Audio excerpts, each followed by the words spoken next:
What's your personal take on the concept of always evil races? For example, my goblins are hardly a race at all.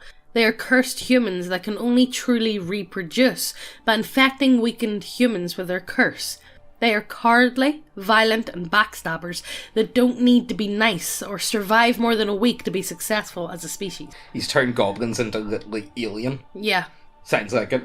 Honestly, I find this topic really interesting though, because I suppose it really does draw back to the whole the coast changing it for... Like, I don't really want to... I suppose the whole video is going to be about this, isn't it? The whole orc thing. Yeah. The guy and orcs and all that jazz. Now, like, personally, I feel like this is a question up to the DM. That's the way I view it. But, like, let's get into this thread. I think it's a really interesting topic, and there's a lot to unpack, let's just say, will we? I like evil races. My favourites are the orcs from Warhammer Fantasy because they're simultaneously evil and likeable. Sure, they commit atrocities and eat and torture people, but they're just so happy and cavalier about it. You gotta respect that. I mean, like, yeah, you kind of do. You know, honestly, out of all the races in Warhammer Fantasy... Is it really evil if they're having fun? Yes, they are. Yes, there's plenty of evil races that are most definitely having a great fun time. But the orcs are just a very cheerful bunch in 40k and Warhammer Fantasy. I can't help but, if I was to be any race in any of them settings, like into the Games Workshop settings, I would have to be an orc. At least I know I'm going to be having a good time. Yeah. I'm definitely going to be having the time of my life. Anything else is good hell. Yeah. In my games at least, no sentient race is always evil. They may have cultural or political beliefs that are so utterly foreign to our own that they seem evil, but we would seem equally as barbaric to them. I do make liberal use of monsters that are always evil though, but they're more forces of nature kind of things. They're always evil because they are physical manifestations of evil. I think this is the one I would most strongly agree with. Yeah. Personally, I do believe if a race is sentient, how can something always be such a way if it has its own thought and free will and all that sort of thing? Yeah. Like, definitely culture does play a vital role in that, but not all of them was going to be that way. Yeah, or, it's that... See, this is the bit that annoyed me with the whole change, is it felt like a big heavy... it's too heavy-handed almost. Yeah. I get why people... Like, personally, I'm okay with the change, for the most part, because I do feel like, well, do orcs have to always be evil? Do Drei always have to be evil? Drei is the best one, because Drei is more of a cultural thing than anything. It's part of that religion.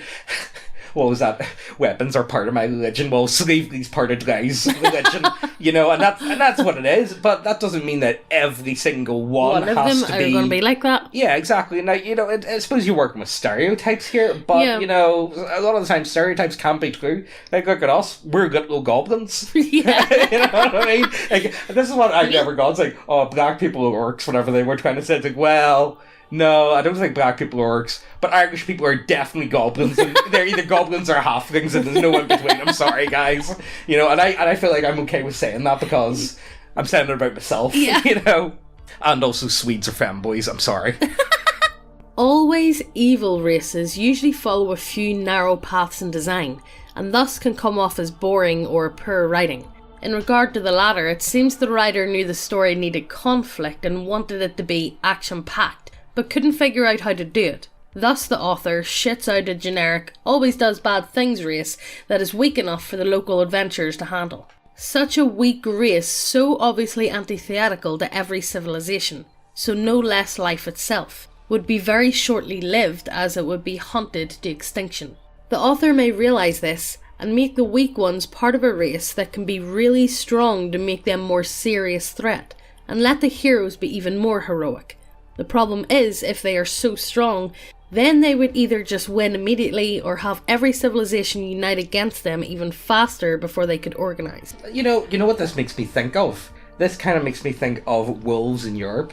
Oh. Like, we killed all the wolves in Europe a long time ago. Yeah. But look what thrives dogs. Mm-hmm. We killed, bears as well. Like, they only really exist in, like, Eastern Europe. Yeah. And even then, like, they're very rare. You only really get them in Russia, and I do think you could equate that to like dogs always good boys. Always good boys. And then, mean boys. Of course, I'd I would love wolves to exist in the wild, but sadly, like, you know, they're very dangerous creatures. But again, maybe they're not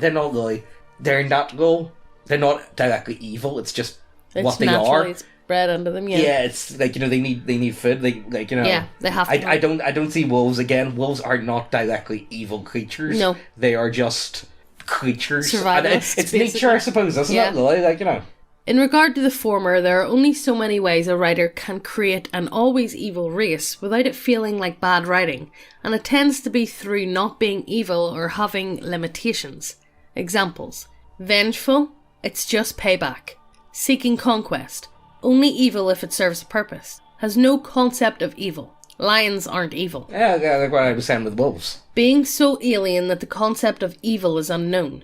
They're doing what's logical or even altruistic in their eyes. Sudden emergence. Maybe evil, definitely about to be extinct. Not being a race. They also live in the shadows or have no organisation. Incredibly rare and unpredictable. Can't be everywhere at all times to stop things from entering our reality. Fringe power that's not a big threat. Maybe not actually evil, and only exists due to larger warring powers not wanting to commit to wiping them out and potentially help their rivals. Geographically isolated. Maybe not evil, just extremely xenophobic and isolationist. So Japan in the 1930s. Unironically. True evil kept in check by internal and external conflict. Dark Eldar. Well thought out always evil races are usually not always evil or a race. Yeah. I feel like it's such a hard one to quantify, isn't it? It's a tough question. And I do feel like Dark Eldar are one of the most fascinating. Like I'm a Dark Eldar player. I haven't played 40k in a while, but like I've got a very soft spot for Dark Eldar, and they are evil, but they themselves are tortured souls. They are evil because they have to be evil. They're vampires, essentially. Like, you know, they feed off that pain and suffering. They feed off the torture. The only way for them not to be eaten by Slaanesh is to then continue the pain and suffering and torture to others. Yeah, it's almost like a weird catch, almost. Yeah, and they're almost they are a sad thing to behold. Yeah. It almost gives them a level of pity, almost, because they can't live any other way. Yeah, and they've fallen into the trap, and they are stuck in it. It's like, even if they wanted to break free, they can't. They would be getting, they just can't. They can't. It's a perfect catch, almost. And I feel like Dark Eldar are a good example of always evil. I feel like Tolkien did a great job as well, making them cursed elves, but I suppose let's not get into how the orcs came to be. Yeah. Let's not get into that meme, will we? Psst. Hey, lean in closer. This is fucking ASMR channel now. You know what's pretty fucking based? Titties. Go see titties. Lots of titties. All the titties. Go over to the website, check out all the models. You guys know the score. We have some really nice looking models over there. And we have a lot of sci-fi gothic? Yeah. Let's call them sci-fi gothic. And if models isn't your shit, we have loads of subclasses and we keep adding them every other week or so. We add a lot. We got a lot. We've got big brains. We add shit.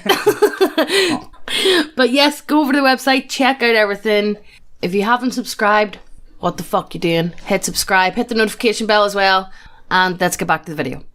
Every week we're going to be doing a giveaway of the new pinup model of the month, or if models isn't your thing, all of our homebrew content. If you want to be in with a chance to win the giveaway, all you need to do is subscribe. That's it. Hit the subscribe button. That's it. Do it now. But last week's winner was this guy. Well done! Yay! Round of applause. Everybody stands up and claps. But enough of that, let's get back to the video. Nothing is inherently evil if it grew up into its present state from infancy. Orc babies don't pop out into the world with an inborn desire for rape and murder. It's all a matter of upbringing and religion and indoctrination, all of which are almost universally evil for orcs. If you adopt an orc baby and raise him by proper values, there's every chance that he'll turn out to be a decent person. But then they are no longer monsters. They're just green humans. A tribe of hardy and violent barbarians, or what have you. There will be orcs living in the cities, orc migrants, perhaps humans living among orcs, and all the ensuing realistic, and therefore boring, issues. You might as well just make them human at that point. Therefore, the solution is this. Orcs did not grow from infancy.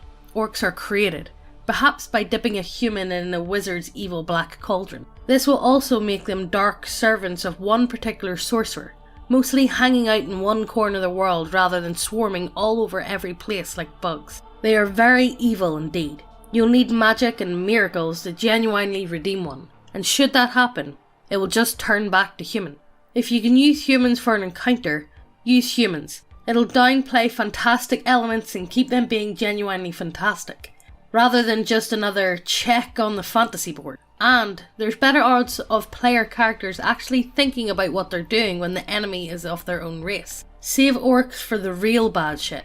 Save orcs for when there's something scary and otherworldly going on. And never show orc babies, because learning that they grow up the same way humans do instantly takes some of that mystique away. It's better to just imagine that they pop fully grown from the dark or some shit. The artificial orc is the best orc, made in vats with giant visceral human semen and pig fat, stewing in demonic ichor. A foul thing made for war. I think that's great. I like that. You know what this makes me think of? Okay, now I know this is going to sound off topic, but it's actually not. It's still on the topic of evil. So, say you're watching a documentary about a serial killer, and, you know, they're talking about it. They always start off with a childhood. Yeah. You know, and normally, like, it's always the case with anyone that's committed horrible crimes. They were abused as children. Yeah. They had neglectful parents. They just didn't have a great time. Yeah. And, you know, you look at them and you just say to yourself, well, you know, how could they have been any other way? Yeah. Because they were treated so Bad. poorly. Yeah. There's no possible way for a human to have overcome that almost. They were destined to commit evil atrocities from the get-go. Yeah. Right? And this is where I find this interesting. So let's put that on a societal wide level, especially with the history of children. We look back, let's say even just 500 years, and children are not children. They're not viewed the same way. Mm-hmm. And I think there's quite a few reasons for that. But generally, children they're not even spoken about a lot of the time. Yeah, there's very little written about children at all. But they are more of a burden than anything, and they're most definitely abused. Mm-hmm. So what happens whenever entire societies or entire generations of damaged people grow up together? Yeah, does that make a damaged society? Does that make, or is that why we aren't as brutal as what we used to be? Are we, and again, like, you know, maybe we're going too hard into, like, you know, trying to treat children really well, because, like, you know, look, we're getting a lot of problems these days from being like, oh, you can do anything, you can, and then people are growing up and they're like, oh, I can't actually do anything, and then they break down. Yeah. So it's almost like there must be a medium to this to create a society of people that, you know, it's such a topic that I maybe it's just because we've got a kid now that but if you let them win all the time, they're not going to get the or if you give them awards for every little thing, you know, they're not going to get the real life value. And oh no, they won't. You can't get this all the time. I'm still going to wreck him a cod. Like, I'm not going to like. I'm soft on him. Yeah, exactly. I'm still going to wreck him in Nerf Wars as well. Yeah, but it is, and I do feel like I think this brought up a really fascinating topic of human suffering and how people become evil. I don't believe people are born evil per se. I just believe it's... No, I think it's all upbringing and the way that they're treated as children. And it really does affect the human psyche as a whole. I find But you need to remember how fragile the human mind can be. Oh, it is. And like, fragile. You know, I mean, I'm pretty sure, like, you know, like, there's bound to be a few guys watching right now that, like, you know, you're lying in bed in the middle of the night and you remember something embarrassing you did fucking 15 years ago. And it's like, oh my god. But no one remembers that. No one cares about that. But you're still causing yourself pain over just thinking about that. No one cares anymore. Yeah. But you can't help but be like, oh my fucking god. And it's hard. Try saying that to yourself, James. Yeah, I know. I'm lethal for it. I'm really bad for not being able to forget about things, you know, even though the things happened years and years ago and it doesn't matter anymore. Does this why I'm such an evil player? Why I'm such a dickhead in D&D? Yes. Is this my... Yeah, it is. This is your coming out story. Yeah. Look, let's keep going with this one. But I really find this stuff fascinating. I really want to hear what you guys have to say about this one, because it's really cool, I think. For supernatural/paranormal entities, I completely adopt it. Spirits, yokai, geists, demons, whatever you want to call them. They truly and genuinely cannot help themselves and must act the way they act, or they'll cease to exist. To ask a hag or a grendel to stop being dark and evil is to essentially ask an animal to not breathe or eat or shit or sleep. It can't be done. The evil, or good, these entities do is inherent to them. Mortals? Never. Mortals have free will, and the decision to do good or evil will always be something they struggle with. Granted, not everyone's view of good and evil 100% mesh. That's the rut. Just like how a spider's idea of good is a nightmare to a fly, so too are orcs and humans always going to be at odds with one another. You know, I hate to go off on another big tangent, but this one really reminds me of, I like to think of cowboys and Native Americans, or like, you know, just, that whole time period. Yeah. Native Americans thought the idea of stealing horses was just good, but they thought that was fun. Like, they would steal horses off each other all the time because they just thought it was bants. Mm-hmm. But the Americans would hang horse thieves. That's a serious crime. And it's almost like two cultures that cannot... Well, we see they couldn't live with each other. They like, it was like anyone could tell you, even if they didn't fully understand it at the time, that one group was going to dismantle the other group, and it was only a matter of time. It was either that or extreme cultural changes would have to be put in place to then do that. And, you know, we kind of see that in Northern Ireland even, as well. Oh, yeah. Like, you know, with Protestants and Catholics. Like, you know, people say it's a religious thing. I would argue it's more of a cultural thing. Would you say? No. I think there's... Well, maybe I think... I view people that are... Well, I don't know whether... Catholics down south, I feel like, are very, very different to Catholics in Northern Ireland. Very different. Very different. But I don't know whether it's because I was brought up with my father being a Protestant, my mother being a Catholic, and I have both sides to compare it to. That I don't think it's cultural whatsoever. I do think it's purely just religion. Now, to really make this question spicy, who's the evil and who's the good faction? Definitely not going to... definitely the comment section's going to be amazing on that one. But you get where we're going about different groups of people with very different... Even then, we're talking about Protestants, Catholic, people that are still white European Christians, can't even stand each other. What on earth would it be like to... orcs and elves or humans and dwarves or any of that, like, you know, and they are so different from each other. Like, you know, this is like taking this would be like taking a modern day American and comparing them to the Sentinelese people, you know, the ones off India. Oh, you know, that island. The wee teeny ones? Yeah, I think it's more because it's not just that they're a different peoples, like, you know, we're talking about different races altogether, like, you know, different species. But it's not even race, because that race doesn't matter in that sense. It's like they're completely different. Yeah, they are completely different. That's their whole lifestyle, everything. It's completely different to what we do. Yeah. So, but what they would view as, what we would view as evil, maybe would be of utmost importance, or maybe it's even like, you know, like we look back. Like, there's a lot of them tribes that partake in cannibalism. Oh yeah, like a lot of them, and to us, cannibalism unspoken. You don't do it, you just don't.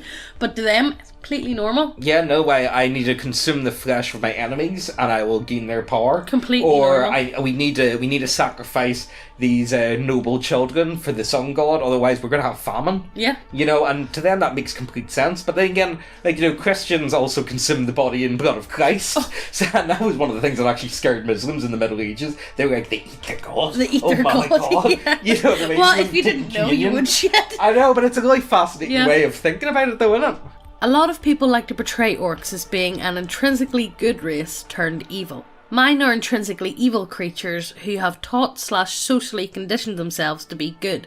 They are sort of your Tolkien types orc Uruk-hai. Pointed teeth, wiry muscles, ugly as sin, grey, green skin. They emphasise the whole nastiness bit.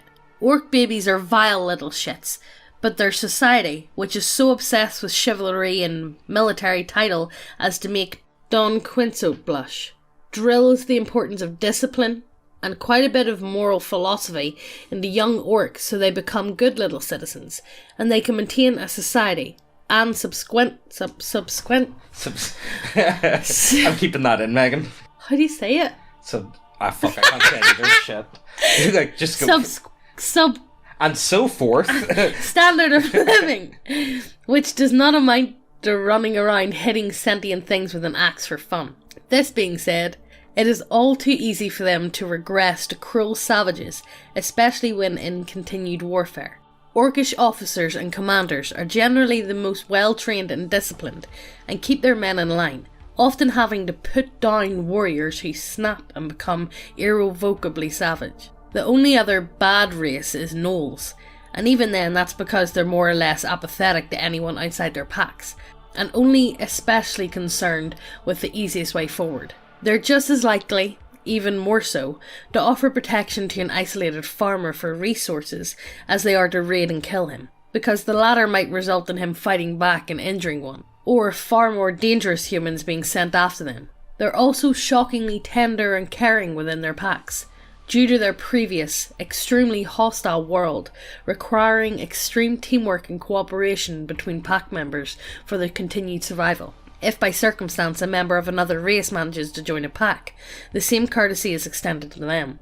That being said, they are really quite brutal creatures, with a reputation for maiming enemies, then killing anyone that comes to help them. Honestly, I love gnolls. I feel like I like gnolls. But I love hyenas, and I think hyenas have that demonic look. Yeah. And they're really underutilized. They just look evil. I don't like the way they can literally break bones with that bite. Like, their bite strength is so intense. And I love watching, them videos of, a pack of hyenas going up against a lion. Yeah. And, the lion's able to grab one, but then they're all going around. Fucking nip. They're brutal, I feel like they're really underused. But see, I struggle with this because I feel like the reason why always evil races, I feel like, exist all the time is just because it's easier, and sometimes you don't need all the baggage. Yeah. Do you need, a lot of times... Sometimes you just need fodder. Yeah, you know what I mean? You don't always need... does a DM, whenever they're creating a universe, whenever they're doing, a homebrew setting, do they have to go into so much detail whenever your players ain't going to need it? Yeah. You know what I mean? If you want to do that, write a novel. Yeah. Unironically, just write a novel. Sometimes you don't need all of the information and the backlog to understand them. And I mean, humans love to work with tropes, and the idea of... And a lot of the time it just works as well. It does. It's easy for the players to understand what's happening. They're putting these questions out and people are putting them or answering them, but at the end of the day, you're still going to be happy playing a game with orcs and goblins and gnolls, just the way that they are, just the way that people know them. But again, I do love these. I love the ideas and the twist on it, but the reality of people actually using that in game is quite low.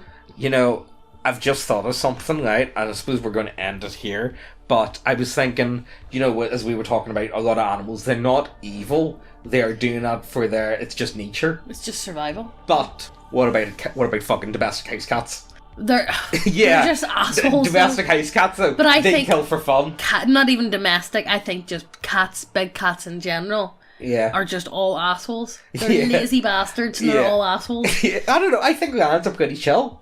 They're lazy. They're lazy bastards, but they're still assholes. Yeah, I suppose that's true. But is there any other good examples of animals that do things for... let's be serious. Well, and again, for us, we think of an animal, a cat torching a mouse, and they're not even going to eat it, or a baby bird or whatever, and they're just torching it just because they find it fun. But again, maybe we're throwing our human ideal moral code on our fucking cat. You know what I mean? And that's... can a cat understand? No, it doesn't. The only thing they can understand is that they fall out with me if I don't fill their bowl fucking 50 times a day. It's such a strange concept, though, isn't it? And I suppose maybe we are throwing very high-minded ideals at such things that are so simple. That don't need these ideas. Yeah. You know, it would be like, I don't know. Well, anyway, we're going to end it there. Let us know what you think down below in the comments. And while you're down there, check out the links to the website, to the models and the subclasses. Hit subscribe and hit the notification bell so you get notified every time we post a video. Biddies. Video? Yeah, you like videos, do you? And we'll see you in the next one. Bye!